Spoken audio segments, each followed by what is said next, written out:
Hey guys, well, we made it to August 17th. The world did not fall apart and everybody is still working with clients, buying and selling homes. So I want to give you a quick update for your newsletter and for what's going on as we work through August 17th. One thing I want you to keep in mind here in Tennessee is that there are two ways to get compensation into the paperwork. And we want to make sure that you don't obligate the seller twice. So number one, if you have agreement in your listing agreement that the broker will be sharing compensation via the listing agreement. Let's say that you list it for 6 apples and you're given 3 apples to a cooperating agent, and that's listed in the listing agreement. That compensation would go on the compensation form, right? The compensation agreement form between the brokerages.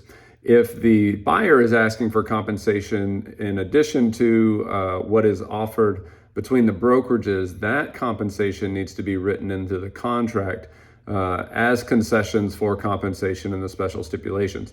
Listing agents, be mindful not to do both. You don't want to have an agreement between brokerages that we are going to share compensation with the buyer's agent and then also obligate the seller to concessions and special stipulations. So if it's written into the contract, you need to take it out of the contract before you sign it and put it on a compensation agreement if your listing agreement says that you can share compensation between brokerages. If the seller is offering no apples and the buyer is writing it in, then that goes on the contract. Okay, so just in summary, as you're thinking about it, brokerage shared compensation goes on the compensation agreement. Any additional amount that may be paid by the seller needs to be written into the contract. Now, it is acceptable to get a compensation agreement signed prior to contract. I don't see any problem with that. Just make sure you don't put it in 2 places or obligate the seller to pay it twice. Just be mindful of how you're negotiating it and how it's in there.